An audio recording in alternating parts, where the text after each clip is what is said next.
Permanent hair removal at Anos. Flat 25% off. Call 970-389919.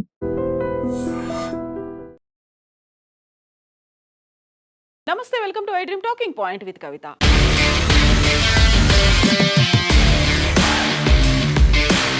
IPL 2026 అంటే 19th season ఈ మధ్య ముగిసింది. బట్ ఐపీఎల్ సీజన్స్కి సంబంధించి 2010కి సంబంధించి ఒక కీలకమైనటువంటి అంశం ఇప్పుడు వెలుగులోకి వస్తోంది. ఐపీఎల్ క్రికెట్ చరిత్రను శాసించినటువంటి అత్యంత వివాదాస్పదమైనటువంటి అంశం కొచ్చి టస్కర్స్ వ్యవహారం దశాబ్ద కాలం తర్వాత మళ్ళీ రాజకీయ ప్రకంపనలను సృష్టిస్తోంది. 2010 నాటి ఈ ఉదంతంలో జట్టు వాటాదారులు అక్రమ ఒప్పందాలు, సునంద పుష్కర్ చరిత్రను తాను ప్రశ్నించినందుకు అప్పటి యూపీఏ ప్రభుత్వం తనను ఎలా టార్గెట్ చేసిందో ఐపీఎల్ మాజీ boss Lalit Modi, Indian Premier League IPL వ్యవస్థాపకుడు, దాని మొదటి చైర్మన్ అండ్ కమిషనర్ కూడా 2008లో ఆయన T20 క్రికెట్ లీగ్ను ప్రారంభించారు.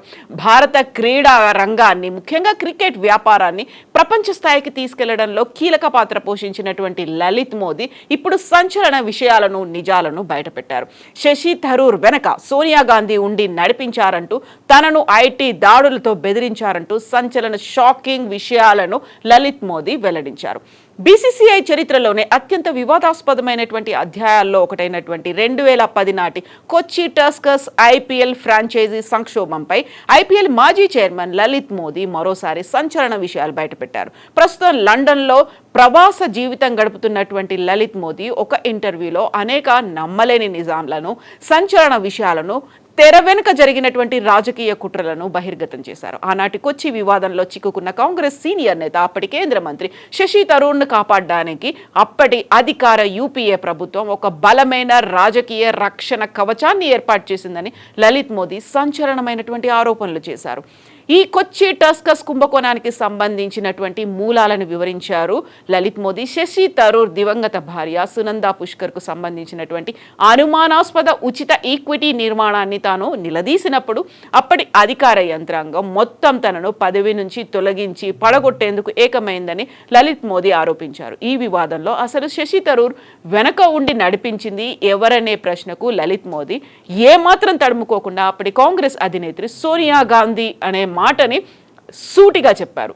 ఆ రోజుల్లో అప్పటి పాలకుల నుంచి తనపై తీవ్రమైనటువంటి ఒత్తిళ్లు వచ్చేవని, దివంగత నేతలు అహ్మద్ పటేల్, ప్రణబ్ ముఖర్జీ నుంచి తనకు నిరంతరం కాల్స్ వచ్చేవని ఆయన వెల్లడించారు. వారందరితో తనకు వ్యక్తిగతంగా ఎంతో స్నేహం ఉన్నప్పటికీ సోనియా గాంధీ అండతో అన్ని వైపుల నుంచి తుపాకులు తన వైపే గురి పెట్టబడ్డాయని, అలాగే కాంగ్రెస్ నేత రాజీవ్ శుక్లా కూడా తన వద్దకు వచ్చి ఇలా చెయ్యి, అలా చెయ్యి అంటూ ఒత్తిడి తెచ్చారని లలిత్ మోదీ అప్పటి రోజులని గుర్తు చేసుకున్నారు. ఈ మొత్తం వివాదానికి కొచ్చి కన్సార్టియం సమర్పించినటువంటి లోపభూయిష్టమైనటువంటి ఒకే వైపు మొగ్గు చూపే ఆర్థిక నమూనాను తాను ఆమోదించడానికి నిరాకరించడమే కారణమని లలిత్ మోదీ స్పష్టం చేశారు. ఆ గ్రూప్ కేరళ ఫ్రాంచైజీని $350 మిలియన్ భారీ మొత్తానికి వేలంలో దక్కించుకున్నప్పటికీ అంతర్గతంగా లెక్కలు చూస్తే అది ఖచ్చితంగా భారీ పతనానికి దారి తీసేలా ఉందని తాను ముందే పసిగట్టానని, కన్సార్షియంలో మిగిలిన వాటాదారులందరూ 100% ఖర్చు భరిస్తుంటే అసలు ఎవరో తెలియని సునంద పుష్కర్ అనే మహిళకు ఏకంగా 25% ఉచిత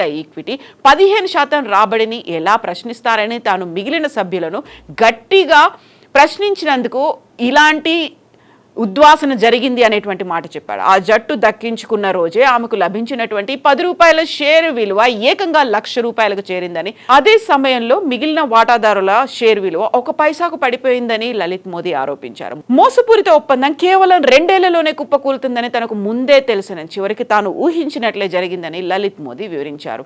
అయితే వీటన్నిటి వెనక శశి థరూర్ బెదిరింపులు కూడా ఉన్నాయన్నారు లలిత్ మోదీ. వినకపోతే ఐటీ రైడ్స్ చేయిస్తానని శశి థరూర్ అన్నారని, ఈ వివాదంలో బెంగళూరులో జరిగినటువంటి ఒక రాత్రి సమావేశంలో పీక్కి చేరిందని, తెర వెనుక ఉన్నటువంటి షాడో వాటాదారులు అసలు గుర్తింపును బహిర్గతం చేసే వరకు తాను అధికారిక ఫ్రాంచైజీ ఒప్పందంపై సంతకం చేయనని భీష్మించి కూర్చున్నట్టుగా లలిత్ మోదీ వివరించారు. ఆ సమయంలో అసలు సునంద పుష్కర్ ఎవరో తనకు తెలియదని, కేవలం ఒక ఆటోమొబైల్ డీలర్ కూతురు లేకపోతే మార్కెటింగ్ పర్సన్ అని కన్సార్షియం సభ్యులు చెప్పి ఆ మాటలను తాను నమ్మలేదన్నారు. ఆ సమయంలో అప్పటి కేంద్ర విదేశాంగ శాఖ సహాయ మంత్రిగా ఉన్నటువంటి శశి థరూర్ స్వయంగా తనకు ఫోన్ చేశారని లలిత్ మోదీ వెల్లడించారు. లలిత్ సునంద పుష్కర్ గురించి ఎవరిని అడగొద్దు, ఆమె నాకు మంచి స్నేహితురాలు, ఒకవేళ నువ్వు కనుక వినకపోతే రేపు ఉదయానికల్లా నీపై ఐటీ రైడ్స్ చేయిస్తా అని శశి థరూర్ తనను ఫోన్లోనే బెదిరించినట్టుగా లలిత్ మోదీ సంచలన ఆరోపణలు చేశారు. దానికి ఆయన తీవ్రంగా స్పందించారు. నువ్వు భారత విదేశాంగ మంత్రి కావచ్చు, కానీ నన్ను బెదిరించే ధైర్యం చేయకు అని ఫోన్ పెట్టేశానన్నారు మోదీ. అంతకుముందు కేరళలో కనీసం స్టేడియం కూడా లేకపోయినా శశి థరూర్ తన ఇంటికి వచ్చి బ్రతిమాలడంతోనే తాను కొచ్చి జట్టును ఐపీఎల్ బిడ్డింగ్లోకి రానిచ్చానని లలిత్ మోదీ అంగీకరించారు. ఇక IPL Kochi Tuskers to Sunanda Pushkar కి సంబంధించి ఆవిడ మృతికి సంబంధించి కీలకమైనటువంటి విషయాల్ని కూడా లలిత్ మోదీ వెల్లడించారు. ఈ వివాదం ముదిరిన తర్వాత 2010లోనే శశి థరూర్ తన మంత్రి పదవికి రాజీనామా చేయాల్సి వచ్చింది. ఆ తర్వాత 2011లో బీసీసీఐ కొచ్చి ఫ్రాంచైజీకి నిబంధనలను ఉల్లంఘనలకు విరుద్ధంగా ఉన్నాయి అంటూ పూర్తిగా రద్దు చేసింది.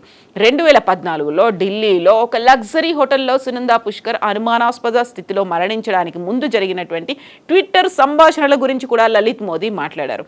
ఆ రోజు ఉదయం సునంద తనతో ట్విట్టర్లో చాట్ చేసిందని, తాను కొన్ని నిజాలు బయట పెట్టాలా అని అడిగిందని, దానికి తాను తప్పకుండా ముందుకెళ్ళు, నిజాలు వెల్లడించు అనే చెప్పానని లలిత్ మోదీ ఇప్పుడు అనౌన్స్ చేశారు.